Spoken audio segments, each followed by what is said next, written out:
আরেকবার স্বাগতম সকলকে আমাদের পি কোচিং সেন্টারে। তো পি কোচিং সেন্টার যে কোনো বিহার টিচার রিক্রুটমেন্ট সম্পর্কিত যে কোনো তথ্য তোমার সামনে আগে তুলে ধরে।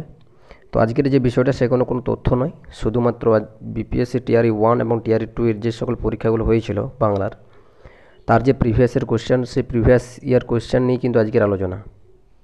তো তার সাথে কিছু নিউজও কিন্তু বলা হবে যে কবে থেকে কী অ্যাডমিট কার্ড দেওয়া হবে বিহার স্টেট 2 এর ক্ষেত্রে। সেটা তোমরা সকলে জানো হয়তো, বিহার স্টেটের যে পরীক্ষার অ্যাডমিট কার্ড সেটা কিন্তু 2 তারিখ থেকে, এই আজকের থেকে কিন্তু দেওয়া কিন্তু শুরু হবে। তার লিঙ্ক আমরা কিছুক্ষণ পরে কিন্তু টেলিগ্রাম গ্রুপে কিন্তু প্রোভাইড করব। তাই যারা এখন পর্যন্ত জয়েন হয়নি অবশ্যই জয়েন হয়ে যাও। এবং আজকের যে প্রিভিয়াস ইয়ার কোশ্চেন, এটা হচ্ছে আজকের যে প্রিভিয়াস ইয়ার কোশ্চেন, সেটা হচ্ছে বিপিএসসি টিআরই 1-এর এটা কোশ্চেনটা কেমন কোশ্চেন করেছিল, সেই কোশ্চেন বেসিসে কিন্তু আজকের এই কোশ্চেনের সম্পূর্ণরূপে কিন্তু আমরা আলোচনা করব। তো তোমরা শেষ পর্যন্ত অবশ্যই ভিডিওটা দেখো এবং প্রত্যেকটা কোশ্চেন উত্তর দেওয়ার চেষ্টা করবে। এবং কমেন্টে যারা যদি কোনো সমস্যা থাকে উত্তরের ক্ষেত্রে, বা উত্তর ভুল বা ঠিক সেই বিষয়ে যদি কারো কোনো তথ্য কিন্তু জানা থাকে, অবশ্যই সেটা কমেন্ট বক্সে কিন্তু জানাবে, ঠিক আছে। আর যদি ভুল উত্তর বলা হয়ে থাকে তো সেই ক্ষেত্রেও তোমরা অবশ্যই জানাবে, কারণ ভুল উত্তর জানাটা কিন্তু খুবই একটা খারাপ দিক, ঠিক আছে। তো আজকের যে বিষয়টা সেটা হচ্ছে কি, আমরা বিপিএসসি টিআরই 1-এর যে বাংলার যে প্রিভিয়াস ইয়ার কোয়েশ্চেন, সেই প্রিভিয়াস ইয়ার কোয়েশ্চেনটাকেই আমরা আজকে আলোচনা করব।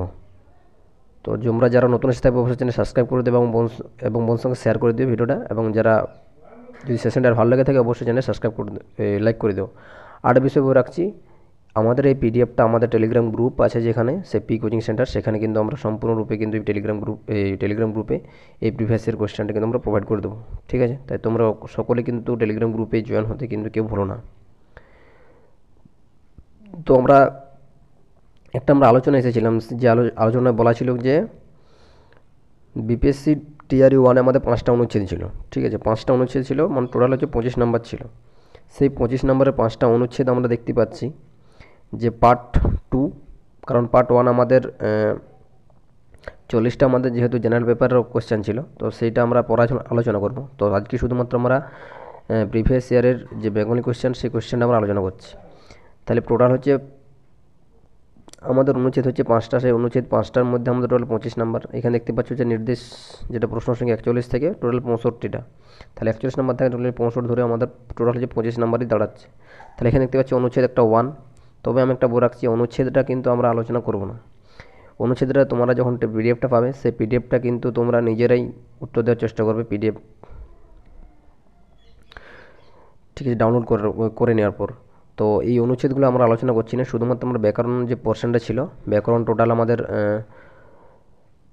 যে আমাদের 55 নম্বর ছিল, সেই 55 নম্বর আমরা কিন্তু আলোচনা করব, ঠিক আছে। তাহলে অনুচ্ছেদ দেখতে পাচ্ছি, প্রথম একটা অনুচ্ছেদ দেখাচ্ছি, প্রথম অনুচ্ছেদ এটা আমাদের গেল, এবং তার থেকে 5টা কোয়েশ্চেন ছিল। এবং এটা হচ্ছে আমাদের 2 নম্বর অনুচ্ছেদ, এখানেও সেম 5টা প্রশ্ন ছিল। এবং আমাদের 3 নম্বর অনুচ্ছেদ, যেটা বলেছিলাম যে গদ্য থেকে ছিল, গদ্য থেকে আমাদের 3টি অনুচ্ছেদ ছিল, 3টি, ঠিক আছে। এবার আসছে আমাদের কি নেক্সট, যেটা চতুর্থ অনুচ্ছেদে যে অনুচ্ছেদ 4, যেটা বলেছিলাম যে পদ্য থাকে, বলেছিলাম যে 2টি আমাদের পদ্য থাকবে। এটা কিন্তু আমরা একটা পিপিটির মাধ্যমে কিন্তু তোমাদেরকে সেটা প্রোভাইড করেছি, আমাদের ইউটিউবে সেটা আলোচনা করেছিলাম, বিস্তার আলোচনা করেছি। আরেকটা হচ্ছে লাস্ট, যেটা হচ্ছে কি আরেকটা এখানে অনুচ্ছেদ কিন্তু একটা দিয়েছে, কিন্তু বিপিএসসি টিআরই 2 এর ক্ষেত্রে কিন্তু গদ্য থেকে ছিল 2টা ছিল, পদ্য থেকে 2টা ছিল, সেই জন্য বলেছিলাম 2টা, ঠিক আছে। তো আমাদের যেটা আলোচনার বিষয় আজকে, যেটা হচ্ছে কি টোটাল হচ্ছে 66 থেকে কিন্তু আমাদের 100টা যে প্রশ্ন আছে ব্যাকরণ এবং ব্যাকরণ বেসিসে যে প্রশ্নগুলো আছে, সেই প্রশ্নগুলো কিন্তু আমরা প্রত্যেকটা অপশানের কিন্তু আমরা সঠিকভাবে অ্যানালাইসিস করে কিন্তু আমরা উত্তরগুলো করব, ঠিক আছে। তো এখানে তোমরা দেখতে পাচ্ছ যে 66 থেকে 100টি, যেটা হচ্ছে বহু বিকল্পীয় প্রশ্নের সঠিক উত্তর বলা হয়েছে। টোটাল হচ্ছে ডি বিকল্পটিও যদি একটির উত্তর সঠিক বলে মনে না হয় তাহলে বিকল্পটি চিহ্নিত করো। তাহলে এরকম বেশ 5টা টোটাল অপশান দেওয়া আছে। বিশেষ করে যে কোনো পরীক্ষায় কিন্তু 4টা অপশান থাকে, কিন্তু এই পরীক্ষায় টোটাল 5টা অপশান আছে। সেই 5টা অপশান থাকার ফলে কিন্তু অনেকের কিন্তু একটা কনফিউজ সৃষ্টি হয়। কোন জায়গায় কনফিউশন হয়, যখন হচ্ছে যদি 3টা পরপর অপশান থাকে এবং পরবর্তী ক্ষেত্রে যদি অপশান থাকে যে উপরোক্তগুলির মধ্যে একের থেকে অধিক, তখন কিন্তু একটা কিন্তু কনফিউজ হয়ে দাঁড়ায় যে আমাদের একের থেকে অধিক হতে পারে, আবার একটা হতে পারে, তখন একটা নিজেদের মধ্যে একটা সংশয় তৈরি হয় যে কোনটা হতে পারে। ঠিক আছে, তো যাই হোক সেই বিষয়টা আমরা পরে আলোচনা করব যখন আমাদের পরীক্ষা যখন খুবই সামনে আসবে। তো আজকের যে বিষয়টা হচ্ছে টোটাল হচ্ছে 66 থেকে আমাদের যে 100 পর্যন্ত যে প্রশ্নগুলো আছে সেই প্রশ্নগুলো টোটাল ব্যাকরণ, সেই ব্যাকরণটাই কিন্তু আমরা সঠিকভাবে কিন্তু আজ আলোচনা করব। তো প্রথম যে প্রশ্ন বলা আছে কি, যে গ্রামে গ্রামে সেই বার্তা রটি গেল ক্রমে, রেখাঙ্কিত অংশটি হলো কি। একটু জুম করি প্রশ্নটা যাতে সবারই চোখে আসে একটা একটা করে। এখানে কি বলা হয়েছে যে গ্রামে গ্রামে সেই বার্তা রটি গেল ক্রমে, রেখাঙ্কিত অংশটি হলো কি। কর্মকারক নাকি কর্তৃকারক নাকি অধিকরণকারক নাকি হচ্ছে উপরের কোনোটিই নয়। তাহলে এখানে যদি বলা হয় তাহলে এখানে আমরা দেখতে পাচ্ছি যে কারক, তাহলে কারক থেকে প্রশ্ন করা হয়েছে। তোমরা সকলে কিন্তু খাতা পেন নিয়ে বসতে পারো এবং প্রত্যেকটা কিন্তু অ্যানালিসিস করতে পারো যে কোন কোয়েশ্চেন থেকে কোটা, মানে কোন চ্যাপ্টার থেকে কোটা করে কোয়েশ্চেন এসেছে, যেটা আমি বলেছিলাম সেটার সাথে আদৌ কি মিল খাচ্ছে না খাচ্ছে না, সেই বিষয়টা কিন্তু তোমরা অবশ্যই লক্ষ্য করো। ঠিক আছে, তাহলে এখানে কি বলা হয়েছে যে গ্রামে গ্রামে সেই বার্তা রটিগুলো ক্রমে, এখানে মধ্যে কোন কারকের কথা বলা হয়েছে, কর্মকারক কর্তৃকারক নাকি অধিকরণ কারক। যদি আমরা একটা বিষয় বলে রাখছি যে কর্মকারকে আমরা বলেছিলাম যে যদি আমরা কারকটা আলোচনা করি, এক চ্যাপ্টার অবশ্য করা আছে, কি বা কাকে দিয়ে প্রশ্ন করলে আমরা কি কারক পাই, কর্মকারক। কি বা কাকে দিয়ে যদি প্রশ্ন করি তখন পাচ্ছি আমরা কর্মকারক। এবং হচ্ছে কে বা কারা দিয়ে যদি প্রশ্ন করি, আমরা কে বা কারা দিয়ে যদি প্রশ্ন করি তখন পাচ্ছি আমরা কি কর্তৃকারক। এবং অধিকরণ কারক যদি আমরা প্রশ্ন করি কোথায় এবং কখন, কোথায় এবং কখন দিয়ে যদি প্রশ্ন করি তখন হচ্ছে কি আমাদের অধিকরণ কারক। যদি প্রশ্ন করি যে গ্রামে গ্রামে সেই বার্তা রটি গেল, তাহলে কোথায় সেই বার্তা রটি গেল, তাহলে কোথায় নো গ্রামে। তাহলে আমরা দেখতে পাচ্ছি যে এখানে কর্মকারক, কিন্তু আমরা যদি কী বা কাকে দিয়ে প্রশ্ন করি তাহলে কি সেই বার্তা রটে গেল গ্রামে, তাহলে কী বা এখানে কী যদি প্রশ্ন করি তাহলে আমরা এখানে কোনো উত্তর পাচ্ছি না, সেই ক্ষেত্রে আমরা কী হচ্ছে, এটা কিন্তু কর্মকারক হচ্ছে না। এবং কে সেই বার্তা রটে গেল গ্রামে, এইভাবে কিন্তু প্রশ্ন করা যাচ্ছে না, সেই ক্ষেত্রে কর্তৃকারক হওয়ার কথাও কিন্তু হচ্ছে না। তাহলে আমাদের সঠিক অ্যান্সার কোনটা হচ্ছে, সঠিক অ্যান্সার হচ্ছে আমাদের কোনটা, অধিকরণ কারক। তাহলে এইভাবেই কিন্তু আমরা প্রত্যেকটা প্রশ্ন কিন্তু করার চেষ্টা করব যাতে আর কি সকলের সুবিধা হয়। এবং যদি কারো কোথাও উত্তরের ক্ষেত্রে বা অন্য কোনো কিছু বোঝার ক্ষেত্রে যদি কোনো সমস্যা হয়ে থাকে অবশ্যই মেসেজ করতে, কমেন্ট করতে পারো। এবং আমাদের যে টেলিগ্রাম গ্রুপ আছে সেখানে একটা আমাদের ডাউট গ্রুপ বলে একটা গ্রুপ আছে পি কোচিং সেন্টারে, সেইখানেও কিন্তু তোমরা নিজেদের প্রশ্ন কিন্তু তুলে ধরতে পারো। তারপর পরবর্তী প্রশ্ন কী আছে, ছায়া ঘেরা একটা হচ্ছে প্রশ্ন আছে, যেটা হচ্ছে কি এটা করতে বলেছে সমাস। তাহলে ছায়া ঘেরা যদি প্রশ্ন হচ্ছে কোন সমাস হতে পারে, কর্ম তৎপুরুষ সমাস নাকি করণ তৎপুরুষ সমাস নাকি উপাদান তৎপুরুষ সমাস। তাহলে আমরা বুঝতে পারছি যে ছায়া ঘেরা যে সমাসটা দেওয়া আছে বা যে উদাহরণটা দেওয়া আছে সেটা কিন্তু অ্যাকচুয়ালি তৎপুরুষ সমাস। ঠিক আছে, এইটা আমরা একটা সম্পূর্ণভাবে ক্লিয়ার হতে পারলাম যে এটা হচ্ছে আমাদের তৎপুরুষ সমাস।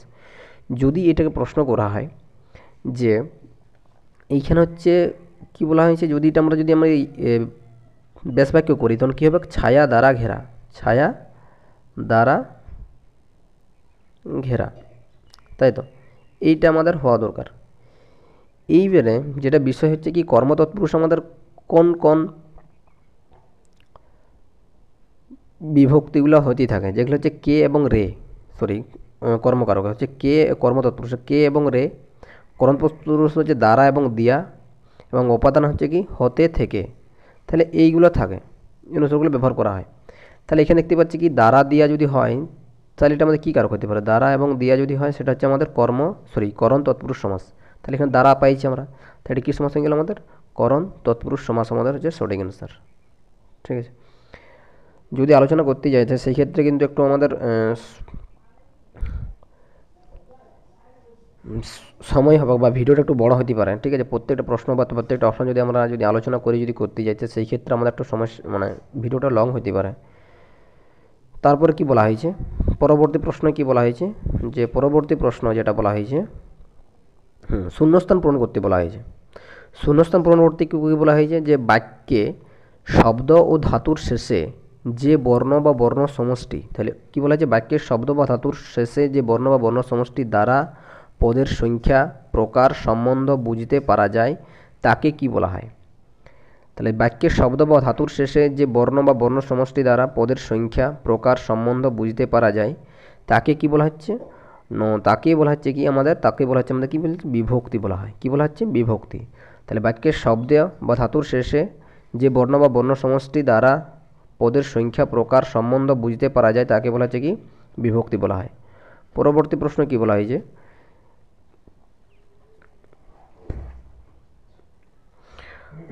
পরবর্তী প্রশ্ন যেটা বলা হয়েছে কি, উপমানের সঙ্গে সাধারণ ধর্মবাচক পদের সমাসকে কি বলা হয়? উপমানের সঙ্গে সাধারণ ধর্মবাচক পদের সমাসকে কি বলা হচ্ছে?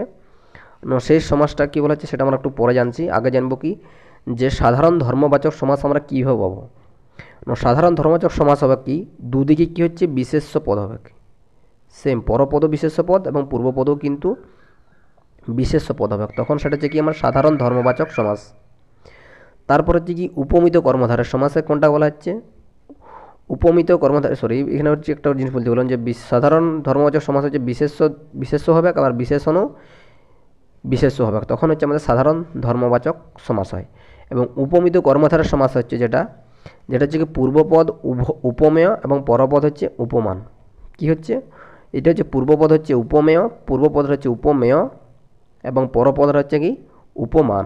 পরপদ হচ্ছে উপমান, তখন সেটা হচ্ছে আমাদের উপমান কর্মধারের সমাসে কিন্তু পরিণত হচ্ছে। উপমান বলছে উপমিত কর্মধারার উপমিত কর্মধারার সমাস হচ্ছে। এটা একটু রিপিট করছি, এখানে একটু গোলমাল হয়ে গেল। তো সাধারণ যেটা হচ্ছে কি ধর্মবাচক সমাস, যেটা হচ্ছে কি পূর্বপদ এবং পরপদ দুদিকেই এদিক বিশেষ্য, দিকেও বিশেষ্য হয়, ঠিক আছে। আবার এদিকটায় বিশেষণও হয়, পরপদটায় পূর্বপদ, আবার পরপদের এদিকটাকে বিশেষ্য হয়। তাহলে তখন হচ্ছে কি আমাদের সাধারণ ধর্মবাচক সমাস। এবার যেটা হচ্ছে কি উপমিত কর্মধারয় সমাসের ক্ষেত্রে যেটা হচ্ছে উপমিত কর্মধারয় সমাস কোনটা বলা হচ্ছে?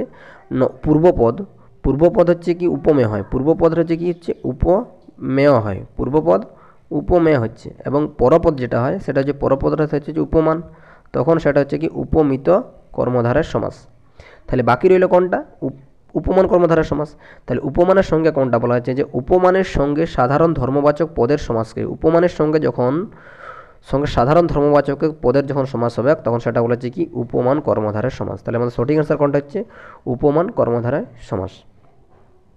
পরবর্তী প্রশ্ন ৭০ যেটা প্রশ্ন আছে, তুমি পদে বিভক্তিযুক্ত হলে হয় কি? তুমি পদে বিভক্তিযুক্ত হলে হয় কি? তোমরা আর তোমার এবং তোমরা। তাহলে এইটা হচ্ছে আমাদের সঠিক অ্যান্সার। সঠিক অ্যান্সার কোনটা গেল আমাদের? তোমরা এবং তোমার। পরবর্তী প্রশ্ন যেটা বলা হয়েছে কি, পরবর্তী প্রশ্ন বলেছে কি বুলবুলিতে ধান খেয়েছে। বুলবুলিতে ধান খেয়েছে, বুলবুলিতে ধান খেয়েছে। তাহলে বুলবুলিতে কে ধান খেয়েছে? বুলবুলিতে। তাহলে আমরা আগেই জেনেছিলাম যে কে বা কাকে দিয়ে যদি প্রশ্ন করি তখন হচ্ছে সেটা আমাদের সেটা হচ্ছে আমাদের কর্তৃকারক হচ্ছে, তাই তো। কে বা কারা দিয়ে যদি প্রশ্ন করি তখন সেটা হচ্ছে আমাদের কর্তৃকারক। তাহলে এখানে বুলবুলি ধান খেয়েছে, কে ধান খেয়েছে? না বুলবুলিতে। তাহলে এখানে তে আছে, তাহলে কী বিভক্তি? তে বিভক্তি পাচ্ছি আমরা। তাহলে যদি তে বিভক্তি হয় তাহলে সেই ক্ষেত্রে হচ্ছে কি এটা হচ্ছে কর্তৃকারকে তে বিভক্তি, সঠিক অ্যান্সার। পরবর্তী প্রশ্ন হচ্ছে কি বাঘে বলদে এক ঘাটে জল খায়। এটা কিন্তু কারক কর্তৃ বলা হয়েছে, যে বাঘে বলদে এক ঘাটে জল খায়, এইটা আমরা জানছি।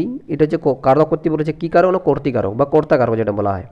তাহলে প্রথমে আসছে কি অপশানে কী হচ্ছে? সমধাতুজ কর্তা। সমধাতুজ কর্তা কোনটা বলা হচ্ছে? যখন দুটি কর্তা একই ধাতু থেকে নিষ্পন্ন হবে। কী বলা হলো? যখন দুটি কর্তা বলছি, যখন দুটি কর্তা একই ধাতু থেকে কী হবে? নিষ্পন্ন হবে, তখন সেটা হচ্ছে সমধাতুজ কর্তা। এবং ব্যতিহার কর্তা কোনটা? দুই কর্তার মধ্যে পারস্পরিক সম্পর্ক হবে। কী হবে? দুটা কর্তার মধ্যে যখন একটা পারস্পরিক সম্পর্ক হবে তখন সেটা হচ্ছে ব্যতিহার কর্তা। পারস্পরিক সম্পর্ক হলে সেটা হচ্ছে কি আমাদের ব্যতিহার কর্তা। এবং সহযোগী কর্তা কোনটা? যখন একে অপরকে সহযোগিতা করবে তখন সেটা হচ্ছে কি সহযোগী কর্তা। তাহলে আমাদের সঠিক অ্যান্সার কোনটা হবে? তাহলে কি হচ্ছে যে আমাদের বাঘে বলদে যে এক ঘাটে জল খায়, এটা হচ্ছে সঠিক অ্যান্সার হচ্ছে কোনটা? এটা সঠিক অ্যান্সার হচ্ছে কি আমাদের সহযোগী করতে হচ্ছে আমাদের সঠিক অ্যান্সার। পরবর্তী প্রশ্ন যেটা বলা হয়েছে যে কাঁঠালের আমসত্ত্ব। কাঁঠালের আমসত্ত্ব হচ্ছে কি একটা যে এইখানে যেটা অপশানটা দেওয়া আছে যে সম্বন্ধ, কোন সম্বন্ধ বটে? ব্যক্তি সম্বন্ধ নাকি গুণ সম্বন্ধ নাকি অসম্ভব সম্বন্ধ নাকি উপরোক্ত উক্তগুলির মধ্যে একের থেকে অধিক নাকি উপরে কোনোটাই না। তাহলে এখানে যদি আমরা আলোচনা করি যে ব্যক্তির সম্বন্ধ বলতে কি বুঝি না, ব্যক্তির সম্বন্ধ বলতে এটাকে বুঝবো যেটা হচ্ছে কোনো একটা সময়ের বিস্তারকে বোঝাবে, তখন সেটা হচ্ছে কি ব্যক্তির সম্বন্ধ। তাহলে এটা কোনো একটা সময়ের যে কোনো একটা সময়ের কী বোঝাবে, বিস্তারকে বোঝাবে, কোনো সময়ের বিস্তারকে বুঝাইলে সেটা হচ্ছে কি ব্যক্তি সম্বন্ধ, তাই তো। তাহলে যদি আমরা কী বুঝি কাঁঠালের আমসত্ব বাক্যের সম্বন্ধ হচ্ছে কি ব্যক্তির সম্বন্ধ, এটা হচ্ছে কি ব্যক্তির সম্বন্ধ যদি বোঝায় যে যদি উত্তর করতে যাই সেক্ষেত্রে কি কোনো সময়ের একটা বিস্তার বোঝাচ্ছে। কিন্তু কাঁঠালের আমসত্ব বলতে আমরা কী বুঝছি না, কাঁঠালের আমসত্ব বলতে বুঝছি আমরা সেটাকেই যে কাঁঠালের যেটা আর কি কোনো মতে সম্ভব নয় সেটাকে বলছি আমরা কি, সেটা যে কি, তাহলে সেটা হচ্ছে এখানে ব্যক্তি সম্বন্ধ হওয়ার কোথায় নেই। তারপরে হচ্ছে কি গুণ সম্বন্ধ, গুণ বলতে কোনো দোষ গুণকে বোঝাবে, তখন হচ্ছে গুণ সম্বন্ধ হবে। কিন্তু যেহেতু এটা অসম্ভব ব্যাপার সেই ক্ষেত্রে সম্ভব ব্যাপার নয়, তো সেই ক্ষেত্রটি কি হচ্ছে অসম্ভব সম্বন্ধ হচ্ছে আমাদের সঠিক অ্যান্সার। পরবর্তী প্রশ্ন যেটা বলা হয়েছে কি যে একথা শুনে তিনি হাসলেন, তাই তো। এই কথা শুনে তিনি হাসলেন, এই কথা শুনে কি হাসলেন না, এই কথা শুনে কি করলেন না হাসলেন। তাহলে এখানে হচ্ছে অকর্মক্রিয়া, অকর্মক্রিয়া বলতে কি বুঝি না, যে ব্যক্তি কোনো ক্রিয়া থাকবে না সেটা হচ্ছে অকর্মক্রিয়া। তারপর হচ্ছে সমাপিকা ক্রিয়া কি কোনটা বুঝি, যে সমাপিকা ক্রিয়া কোনটা বুঝবো আমরা,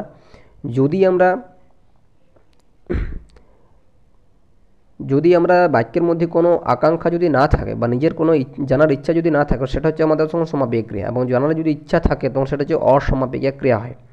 এবং সকর্মক ক্রিয়া কী হচ্ছে, যে বাক্যের মধ্যে যদি ক্রিয়া থাকে তখন সেটা হচ্ছে সকর্মক ক্রিয়া।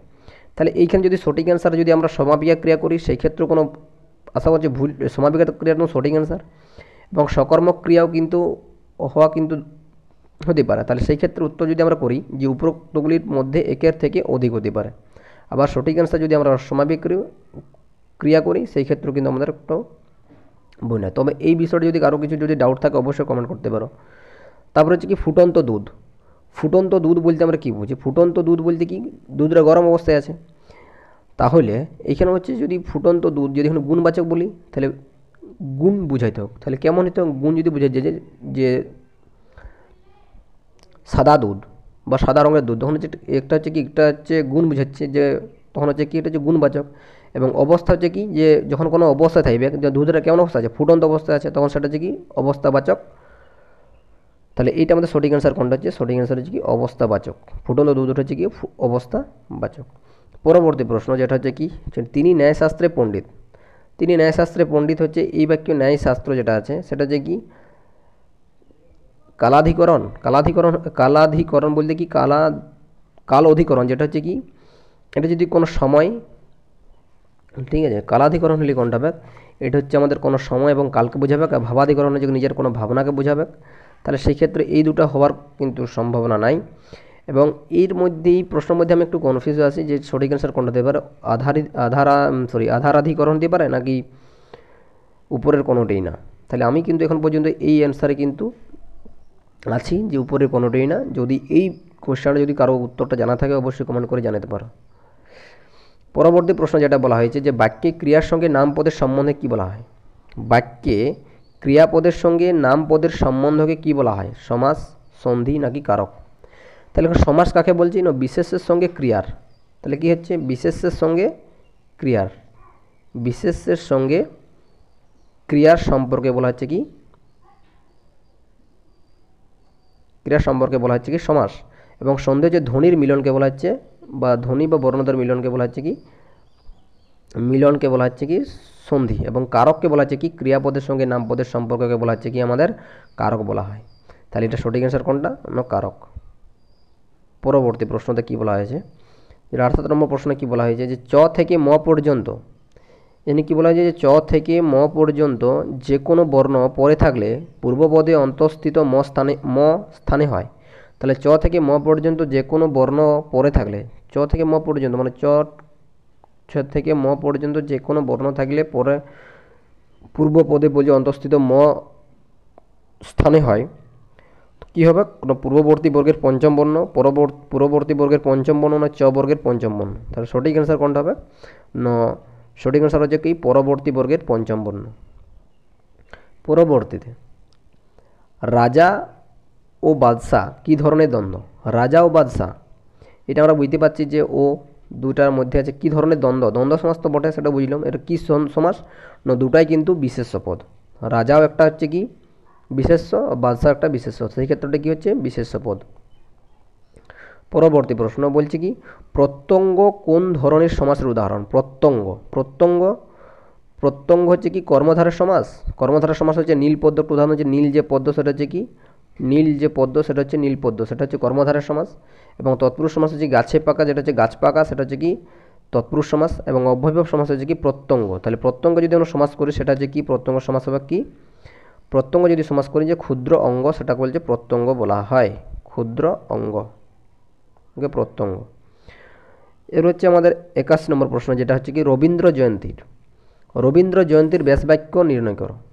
রবীন্দ্র জয়ন্তীর ব্যাসবাক্য নির্ণয় করতে গেলে কি হবে যে রবীন্দ্র জয়ন্তী ব্যাসবাক্য নির্ণয় করলে হবে কি রবীন্দ্র পালিত জয়ন্তী নাকি রবীন্দ্রনাথের জয়ন্তী, রবীন্দ্রনাথের জন্মদিনের যে অনুষ্ঠান।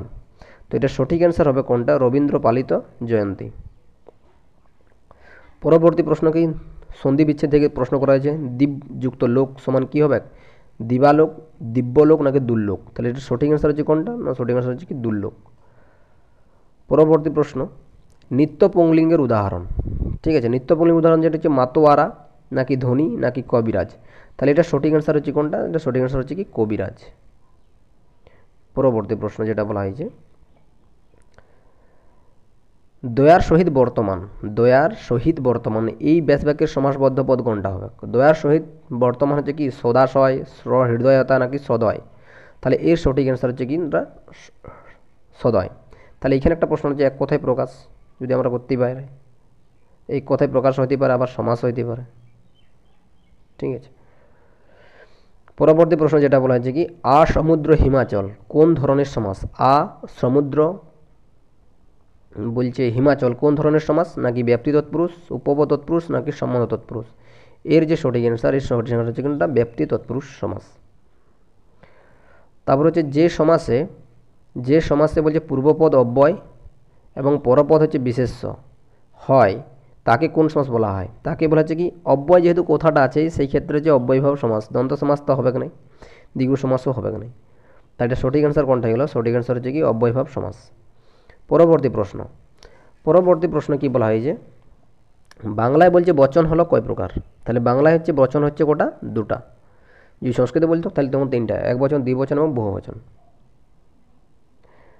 তাহলে এটা সঠিক অ্যান্সার কোনটা হলো, না এই সঠিক অ্যান্সার হচ্ছে বচন হচ্ছে দুটি। পরবর্তী প্রশ্ন যেটা বলা হয়েছে যে ছেলেটি খুব অসহায়, ছেলেটি খুব অসহায় বিস্ময়বোধক বাক্যে পরিণত করতে হলে কি করতে হবে, না ছেলেটি কতই না অসহায় নাকি ছেলেটি কি অসহায় নাকি ছেলেটা এত অসহায়। তাহলে এটা সঠিক অ্যান্সার কোনটা হচ্ছে, না সঠিক অ্যান্সার হচ্ছে আমাদের ছেলেটি কতই না অসহায়। পরবর্তী প্রশ্ন যেটা বলা হয়েছে তুমি না এলে আমি যাব না, তুমি বলছে না এলে আমি যাব না, জটিল বাক্যে পরিণত করতে বলেছে। বাক্য পরিবর্তন আমি বলেছিলাম, বাক্য পরিবর্তন থেকে 10টি প্রশ্ন করা হয়েছিল, হিসাব করতে পারো তোমরা পরপর কিন্তু কীভাবে পরিণত হচ্ছে।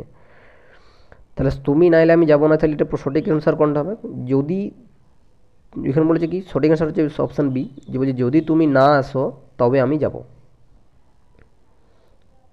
পরবর্তী প্রশ্ন যেটা বলা হয়েছে যে গাড়ি চলছে তাতে উঠতে যেও না, তার সরল বাক্যে পরিণত করতে হলে কী হবে, না চলন্ত গাড়িতে উঠতে যেও না। তাহলে এটা সঠিক অ্যান্সার হচ্ছে কোনটা, না চলন্ত গাড়িতে উঠছে যেও না।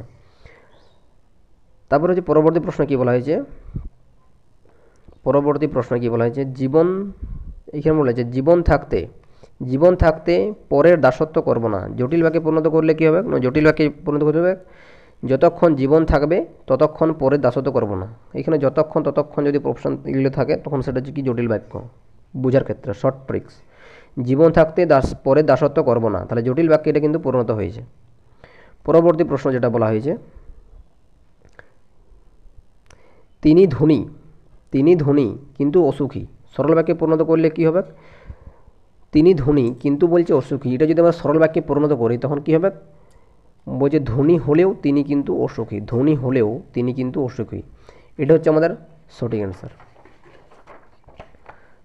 পরবর্তী প্রশ্ন ব্যর্থ প্রাণীর, এখানে কি বলা হয়েছে যে ব্যর্থ প্রাণীর আবর্জনা পুড়িয়ে ফেলে আগুন, ব্যর্থ প্রাণীর আবর্জনা পুড়িয়ে ফেলে আগুন জ্বালো। তাহলে কোন ধরনের বাক্য এটা, এটা হচ্ছে অনুজ্ঞাসূচক বাক্য। সঠিক অ্যান্সার কোনটা হচ্ছে অনুজ্ঞাসূচক বাক্য। এটা যদি আমরা আলোচনা করতে যাই আমরা প্রায় অনেক বড় হয়ে যাবে, সেই ক্ষেত্রে আমরা শুধু অ্যান্সারটাই করছি এখন। ঠিক আছে, অনুজ্ঞাসূচক বাক্য। পরবর্তী প্রশ্ন কি বলা হয়েছে, আমরা তাহলে এখন উঠি ভাববাচ্যে পরিণত করলে কি হবে, আমাদের তাহলে এখন উঠা হোক। এটা সঠিক অ্যান্সার কোনটা হচ্ছে আমাদের তাহলে এখন উঠা হোক। এটা হচ্ছে আমাদের সঠিক অ্যান্সার। পরবর্তী প্রশ্ন, যতক্ষণ শ্বাস ততক্ষণই আস। যতক্ষণ শ্বাস ততক্ষণই আস কোন ধরনের বাক্য? যতক্ষণ আর ততক্ষণই আস, এটা হচ্ছে কি শর্ত সাপেক্ষ বাক্য। কি বাক্য না শর্ত সাপেক্ষ বাক্য। শর্ত বুঝাচ্ছে অলরেডি, যতক্ষণ শ্বাস থাকবে ততক্ষণ আমাদের আস থাকবে, সেটা হচ্ছে শর্ত সাপেক্ষ বাক্য বলা হচ্ছে। তারপরে কি বলা হয় যে ওই বুঝি বাঁশি বাজে। ওই বুঝি বাঁশি বাজে আবেগসূচক বাক্য, অনুজ্ঞাসূচক নাকি সন্দেহবাচক? আমরা কি জানি বুঝি, বোঝা, বুঝেছি এই রকম যদি কোনটা থাকে তো সেই ক্ষেত্রে হচ্ছে কি সন্দেহবাচক বাক্য। তার সঠিক অ্যান্সার কোনটা হচ্ছে আমাদের সন্দেহবাচক বাক্য। পরবর্তী প্রশ্ন 97, যেটা কি বলা হয়েছে সরল বাক্যে কোন ক্রিয়া অবশ্যই থাকে? সরল বাক্যে বলছে কোন ক্রিয়া বলছে অবশ্যই থাকে, সমাপিকা ক্রিয়া নাকি অসমাপিকা ক্রিয়া নাকি খণ্ড ক্রিয়া? সরল বাক্যে হচ্ছে সবসময় সমাপিকা ক্রিয়া থাকবে, তার সেটা হচ্ছে কি আমাদের সরল বাক্যে কিন্তু। তারপরে কি বলা যায় পরবর্তী প্রশ্ন যেটা বলা হয়েছে যে কোনো বাক্যে বুঝি, হয়তো, বোধহয় প্রভৃতি শব্দের ব্যবহার হয় কোন বাক্যে? তাহলে একটু আগে আমরা একটা বাক্য পাইছিলাম, তাহলে এইখানে পাচ্ছি কি যে কোনো বাক্যে বুঝি, হয়তো, বোধহয় যদি বোঝায় সেটা আবেগসূচক বাক্য হবে নাকি প্রার্থনাসূচক নাকি হচ্ছে সন্দেহসূচক বাক্য? তাহলে এটা সঠিক অ্যান্সার হচ্ছে কি সন্দেহসূচক বাক্য। পরবর্তী প্রশ্ন যেটা বলা হয়েছে কি পরবর্তী প্রশ্ন বলা হয়েছে রামের দ্বারা রাবণ হত হয়েছে। রামের দ্বারা রাবণ হত হয়েছে এই বাক্যটি কোন বাচ্য? আচ্ছা, কোন বাচ্যর কথা বলা হয়েছে? রামের দ্বারা রাবণ হত হয়েছে কর্মবাচ্য, ভাববাচ্য নাকি কর্তৃবাচ্য? তাহলে এটা সঠিক অ্যান্সার হচ্ছে কি সঠিক অ্যান্সার হচ্ছে কি কর্মবাচ্য। পরবর্তী প্রশ্ন 100 নম্বর প্রশ্ন যেটা বলা হয়েছে কি অজ্ঞতা বিচ্ছিন্নতা আনে। অজ্ঞতা কি আনে? বিচ্ছিন্নতা আনে। এটা হচ্ছে কর্মবাচ্য নাকি ভাববাচ্য নাকি কর্তৃবাচ্য? তাহলে এটা সঠিক অ্যান্সার হচ্ছে কি কর্তৃবাচ্য। পরবর্তী প্রশ্ন, এবারে 101 থেকে 120 পর্যন্ত কতগুলো প্রশ্ন আছে সেই প্রশ্নগুলো এবারে আরও সঠিকভাবে আলোচনা করবো, বা এক কথায় বলতে গেলে এগুলো কিন্তু শব্দগত কিছু প্রশ্ন। এখানে বলা হয়েছে যে 100 থেকে 120 নিম্নলিখিত প্রশ্নগুলির নির্দেশ অনুযায়ী উত্তর দেওয়া বলা হয়েছে। স্তুতি বলা হয়েছিল যে বিপরীত শব্দ থেকে প্রশ্ন পড়েছিল, তাহলে স্তুতি শব্দের বিপরীত শব্দ কোনটা? শ্রুতি নাকি দ্বন্দ্ব নাকি নিন্দা? তাহলে এটা সঠিক অ্যান্সার হচ্ছে কোনটা? নিন্দা। পরবর্তী প্রশ্ন কি বলা হয়েছে কোটি থেকে কোটি, কোটি আর কোটি অর্থ লেখো। কোটি মানে হচ্ছে বলতে কি বোঝায়? কোটি মানে আমরা বুঝি, কোটি বলতে আমরা বলছি কোমর, কোটি বলতে এখানে বুঝি কোমর, আর কোটি বলতে আমরা বলছি শতলক্ষ। তাহলে কোটি মানে হচ্ছে কোমর আর কোটি মানে হচ্ছে কি শতলক্ষ। তাহলে সঠিক অ্যান্সার কোনটা হচ্ছে? অপশান বি হচ্ছে আমাদের সঠিক অ্যান্সার।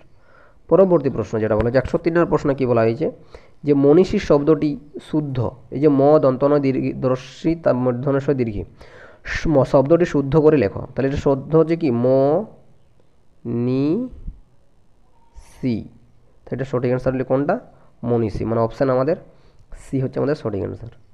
পরবর্তী প্রশ্নে কি বলা হয়েছে যে শুদ্ধ শব্দটি লেখো। শুদ্ধ শব্দটি লিখতে বলা হয়েছে। শুদ্ধ শব্দটি কী বলা হয়েছে শুদ্ধ শব্দটি কী বলা হয়েছে? শুদ্ধ শব্দ হচ্ছে এখানে কথাটা হচ্ছে এক কথা বলতে গেলে বাল্মীকি শব্দটাকে শুদ্ধ বানান করতে বলা হয়েছে।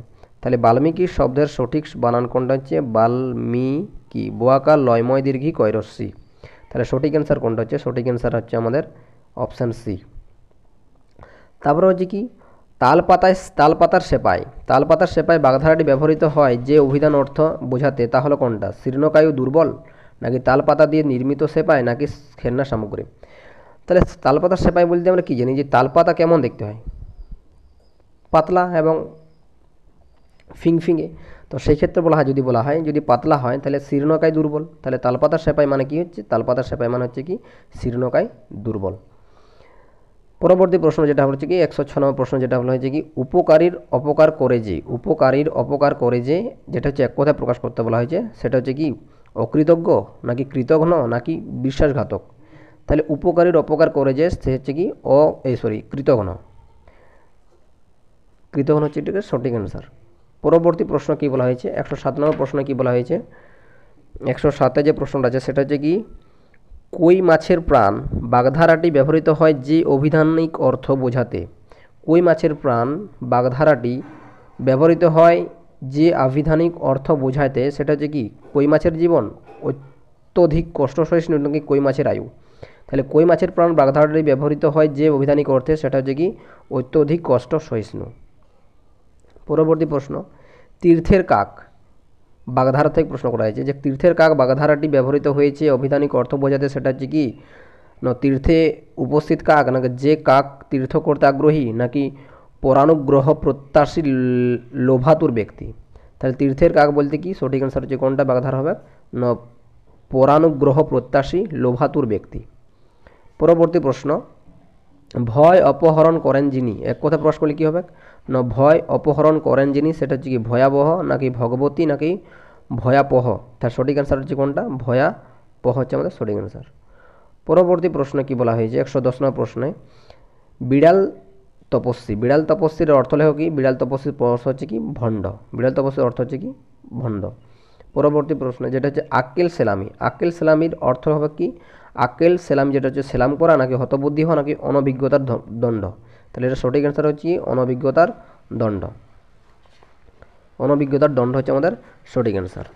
পরবর্তী প্রশ্ন কি বলা হয়েছে যে সুবোধ বলিল, পরবর্তী প্রশ্ন কি বলেছে সুবোধ বলিল, সুবোধ বলিল কি বলিল, সুবোধ বলিল আপনি চলে গেলে তাহারা খুব বিপদে পড়বে। শুদ্ধ করতে বলা হয়েছে, শুদ্ধ করলে কি হবে না শুদ্ধ করলে যে বাক্যটা হবে সেটা হচ্ছে কি যে সুবোধ বলিল যে তিনি চলিয়া গেলে তাহারা খুব বিপদে পড়িবে। এটা পুরোটা আমরা সাধু ভাষায় কিন্তু বাক্যটা করা হয়েছে, সুবোধ বলিল যে তিনি চলিয়া গেলে তাহারা খুব বিপদে পড়িবে। পরবর্তী প্রশ্ন যেটা বলা হয়েছে কি, তিনি একজন পাণ্ডিত্যপূর্ণ ব্যক্তি, আমরা কি জানি তিনি একজন পাণ্ডিত্যপূর্ণ ব্যক্তিকে শুদ্ধ করতে বলেছে। তাহলে আমরা জানি যে তিনি একজন পাণ্ডিত্যপূর্ণ হয় না কখনো, সবসময় হয় তিনি একজন পণ্ডিত ব্যক্তি হয়। তাহলে সঠিক অ্যান্সার কোনটা না পণ্ডিত ব্যক্তি। পরবর্তী প্রশ্ন যেটা হচ্ছে কি ছল ছল ক্যাত ক্যাত ছল ছল কোঁত কোঁত, এই শব্দগুলি হলো কি, এই শব্দগুলি হচ্ছে অনুকার অব্যয়। অব্যয়টা যদি আমরা ভালো করে পড়ি তখন কিন্তু আমরা সঠিকভাবে কিন্তু এটা জানতে পারবো যে কী অব্যয়, অনুকার অব্যয় জিনিসটা কী।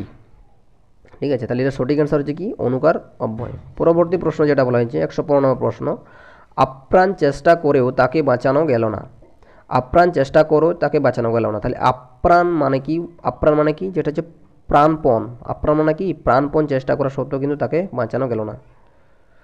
পরবর্তী প্রশ্ন যেটা হচ্ছে কি আমাদের প্রতিবেদনের ভাষা, যেটা আমি একটু বলেছিলাম যে আলোচনার সময় যে প্রতিবেদন থেকে কিন্তু কিছু কিছু প্রশ্ন দেয় এবং সারাংশ থেকে প্রবন্ধ থেকে কিছু কিছু প্রশ্ন দেয়। কেমন প্রশ্ন, সেই প্রশ্নটা কিন্তু এই প্রশ্নের মাধ্যমে আমরা জানতে পারছি যে প্রতিবেদনের ভাষা কেমন হওয়া দরকার। যে প্রতিবেদনটা আমরা লিখব, প্রতিবেদন রচনা আমরা কখন পাই, ক্লাস 10-এ যখন আমরা যে এখনকার যে সিলেবাস, সেই সিলেবাসে কিন্তু প্রতিবেদন রচনা আছে। সেই সিলেবাসের প্রতিবেদন রচনা লেখার জন্য যে কেমন ভাষা হওয়া দরকার, সহজ সরল এবং সাবলীল, নাকি জটিল ও দুর্বোধ্য, নাকি সাধু ও চলিত মিশ্রিত। তাহলে এটা সঠিক অ্যান্সার কোনটা হবে না সহজ এবং সরল ও সাবলীল, এইরকম প্রতিবেদন ভাষা কিন্তু হওয়া দরকার। তারপরে যে প্রতিবেদন লেখা হবে উত্তম পুরুষ, প্রথম পুরুষ, নাকি ভাববাচ্যে। প্রতিবেদন রচনা সবসময় কিসের মাধ্যমে লেখা হয়, ভাববাচ্যের লেখা হয়, কারণ ভাব না থাকলে সেই ক্ষেত্রে প্রতিবেদনটা কিন্তু সঠিক রূপে কিন্তু প্রস্ফুটিত হয় নাই বা প্রকাশিত হয় নাই। তারপরে কি বলা হয়েছে যে কাল্পনিক সংলাপ, কাল্পনিক সংলাপ, কাল্পনিক সংলাপ যেটা সংলাপ রচনার ক্ষেত্রে কথোপকথন হয় একাধিক চরিত্রের মধ্যে, 3জন চরিত্রের মধ্যে, না 2জন চরিত্রের মধ্যে। আমরা যদি সঠিক অ্যান্সার ধরি সেই ক্ষেত্রে কিন্তু 2জন চরিত্রের মধ্যেও হওয়া দরকার, ঠিক আছে সংলাপ, এবং একাধিক চরিত্রের মধ্যেও হওয়া দরকার, এবং 3জন চরিত্রের মধ্যেও কিন্তু সংলাপ হয়। তবে যদি আমরা সঠিক অ্যান্সার ধরি তো 2জন চরিত্রের মধ্যেও হচ্ছে। তো বিপিএসসি যে অ্যান্সারটা করেছিল সেই অ্যান্সারটা হচ্ছে কোনটা, যে উপরগুলির মধ্যে একের থেকে অধিক, এই অ্যান্সারটা কিন্তু ওনারা দিয়েছিলেন। যাই হোক, তাহলে সেই ক্ষেত্রে কিন্তু তোমরা এই কোয়েশ্চেনটার মধ্যেও কিন্তু আমার একটা কোয়েশ্চেন মার্ক রইল, যে যদি কারো কোনো সঠিক অ্যান্সারটা জানা থাকে অবশ্যই 118 নম্বর প্রশ্নটা কিন্তু তোমরা কমেন্ট বক্সে জানাতে পারো। ঠিক আছে, তো এইটার কিন্তু আমি সঠিক অ্যান্সার করেছি কোনটা, দুজনের চরিত্রের মধ্যে। পরবর্তী প্রশ্ন যেটা বলা হয়েছে যে সারাংশ করার ক্ষেত্রে প্রত্যক্ষ উক্তি বা সংলাপকে কি করা হয়? সারাংশ করার ক্ষেত্রে প্রত্যক্ষ উক্তি বা সংলাপকে কী করা হচ্ছে? বাদ দেওয়া হয়। সংলাপটা রাখা হয় কি? রাখা হয় না, সম্পূর্ণভাবে কিন্তু বাদ দেওয়া হয়। পরবর্তী প্রশ্ন কি আছে, এবং লাস্ট প্রশ্ন আজকের যে বাংলার যে প্রিভিয়াসের কোশ্চেনটা আমরা আলোচনা করছিলাম তার শেষ প্রশ্ন, এটা কী বলা হয়েছে যে প্রবন্ধ রচনার ক্ষেত্রে প্রথমে উপস্থাপিত বিষয় হলো কোনটা? বক্তব্য নাকি মুখবন্ধ নাকি উপসংহার? মুখবন্ধ। সঠিক আনসার কোনটা? মুখবন্ধ, যেটাকে আমরা ভূমিকা বলি। ঠিক আছে, তাহলে কী হলো? প্রবন্ধ রচনার ক্ষেত্রে প্রথম উপস্থাপিত বিষয় সেটা হচ্ছে কি? মুখবন্ধ। তাহলে মোট আমাদের যে 80টা প্রশ্ন ছিল বাংলা প্রিভিয়াসের কোশ্চেন, সেই প্রিভিয়াসের কোশ্চেন কিন্তু আমরা সম্পূর্ণটা আলোচনা করলাম।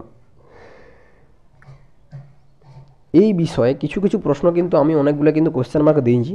তো সেই প্রশ্নগুলো যদি তোমাদের সকলের কাছে যদি সঠিক অ্যান্সার যদি থেকে থাকে অবশ্যই কমেন্ট বক্সে জানাবে, এবং আমাদের যে টেলিগ্রাম গ্রুপ আছে সেখানেও তোমরা সঠিকভাবে জানাবে।